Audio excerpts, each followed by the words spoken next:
Welcome back to the channel. Today we're breaking down a major policy update from Florida, where the governor is outlining the state's economic achievements, debt management, and new tax relief efforts, including a bold Second Amendment tax holiday. Here are 10 clear takeaways you need to know. Florida has been ranked the #1 economy in the nation for 3 years straight, holding a AAA credit rating and leading the country in education freedom, talent development, entrepreneurship, and higher education. The state's unemployment rate has stayed below the national average for more than 57 consecutive months, while new businesses and residents continue to pour in. Unlike Washington, Florida is managing its finances conservatively. Second Amendment tax holiday, I think it's important to just put in perspective where we are as a state in terms of all the different things that have been accomplished, but also our fiscal and budget situation. So, and you've heard me say, anyone that's ever come to any of our events, we have been ranked #1 economy in all 50 states for 3 years in a row by CNBC. We have a AAA credit rating from all major ratings agencies, much different than some other states and certainly the federal government. #1 in education freedom, #1 talent development, #1 entrepreneurship, #1 for public higher education, #1 for net in-migration, #1 for new business formations, #1 GDP economic growth amongst all large states. Unemployment rate has been lower than the national average for over 57 straight months. And of course, we continue to see more investment come in to the free state of Florida. We have no income tax, but even apart from not having an income tax, we have one of the lowest state tax burdens per capita in the United States by far. And you look at our fiscal situation, we've run big budget surpluses. Really, I mean, when COVID hit, everyone thought it was going to be, so difficult because they thought people wouldn't come to Florida and all this, the tourism. And the reality was, because we were open, because we were leading on all those issues, we really benefited. We had a lot of people come and visit. People did move. And you've seen really the economy do very, very well, but the budget do very well. Even though we're cutting taxes every year, we get more revenue coming in to the coffers. So if you look at the entire history of the state of Florida from the 1840s till the present, and you added up all the state taxpayer-supported state debt, we will have, by the end of this fiscal year, just since I've been governor, paid off almost 50% of that. And that's the entire history of Florida. So that's a big deal. We have the lowest per capita debt of any state in America that has any debt. And, you look, the debt goes up in a lot of other places, including nationally. That debt per capita and net debt is going down. If you looked at what would your share be of the current Florida state debt would be, if every Floridian just had to cut a check, it'd be about $450, which, you wouldn't want to do. But I mean, if that ever happened, you could do it. Most people could do it. Federal debt, if you just had to cut a check, every American citizen, to pay for the entire federal debt, it's $106,000 per American to extinguish that. Very few people would it be able to do that. And so ours is declining. It's obviously very manageable. We're going to keep doing it because I think it's important. And we worked with the legislature to continue our accelerated debt repayment program.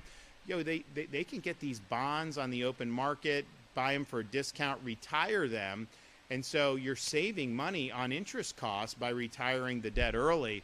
So they've done a really good job. Our guys who work in bond finance have done a good job. So we're proud of that. We're happy about that. We've run big budget surpluses, but honestly, it's like you don't want to be in deficit, of course, but there is a limit to how much surplus you want. I mean, you don't want to be, even though we're lowering taxes, it's still, if you're getting all this revenue, put that money back into the economy, and we've done that through tax relief. And so this past year, we did about $2 billion in tax relief for Florida families and businesses. We've done almost $10 billion since I've been governor in tax relief, and those are numbers that had never been approached prior to our administration. If you look at what we just did in this current fiscal year, $1.5 billion to eliminate the business rent tax. We were the only state in the country that had that tax. It was anti-economic growth. It didn't make sense, and so we eliminated that. We've also done things that I think are going to be good for Floridians by taking things like back-to-school sales tax holidays, disaster response disaster preparedness holidays, and making those holidays permanent so people know that that's going to be there. Actually, the disaster supplies are just permanently tax-free regardless. So if you want to start doing your hurricane prep for next year in January, you can do it. That's up to you. You're still going to get the benefit. You don't have to wait till those periods. Incidentally, it's not been very busy lately out there. We're watching, of course. We are basically arriving at what would typically be considered peak season. I mean, once you get in kind of that middle of September into the third and fourth week, that is the most frequent tropical activity historically. So things look, knock on wood, look good now. But what I tell people is you can have a very, very inactive season, but then it could just take one to make a really catastrophic impact. And so we watch, we monitor. Things right at this moment look good, but we are in the peak where these things start to develop. So we'll continue to do that. All just being said is there's not an imminent storm on the horizon, but if you haven't made prep, we could get one. And so take advantage of that tax-free and really get it done. We've also done things like tax holidays for event tickets, state park admissions, life jackets, sunscreen, bike helmets, other things. We want people to be able to enjoy the outdoors. We think it's really, really important. So that brings us here today. So one of the things we were looking at when we did our budget last year was what can we do to provide meaningful relief to people? The big kahuna that we're working on is the property taxes. And that is not something that you can just do through the legislature with normal legislation, the way Florida's Constitution is set out. It actually requires to put the question on the ballot, and the people need to vote it in. And so we're working on that. And I think that I don't think these legislators will be able to leave town without giving you an ability to vote yourself some meaningful relief. And for me, I think the basic is, if you're a Florida resident and you have a primary residence here, or homesteaded residence, you ought to be able to own that free and clear of the government. The notion that you should be just paying rent to them indefinitely. People have been pinched by these property taxes. We have an ability as a state with tourism and other things and snowbirds and all this to be able for our local governments to have the adequate amount of revenue. But we've also been highlighting some of these local governments that have been increasing budgets dramatically recently, because what's happened is home values go up, and that means they assess your properties higher, and you get more tax revenue pouring into local governments. And there have been some that have returned that to the taxpayers, but you've got others. I mean, Broward, they haven't even had a net population increase.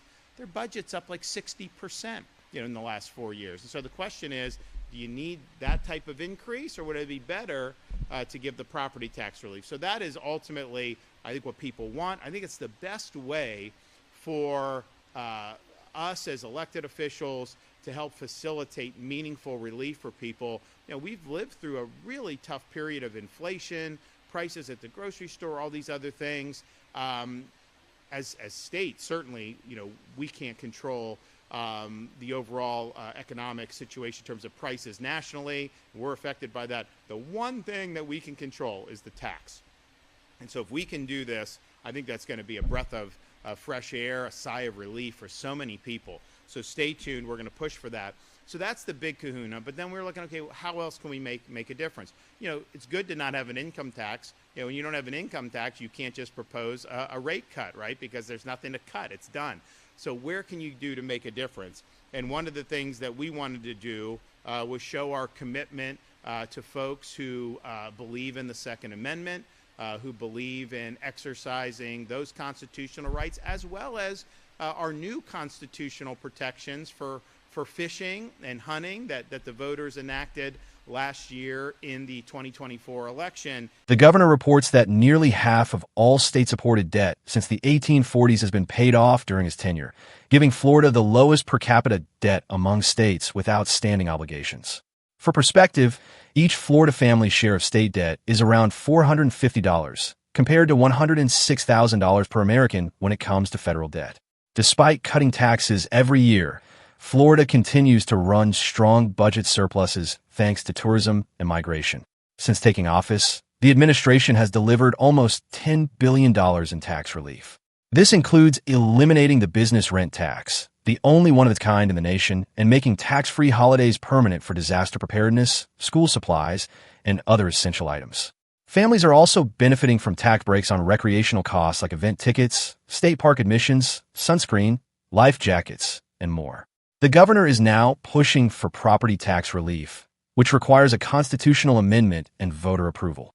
He criticized some local governments for hiking budgets as property values rose, rather than giving money back to taxpayers.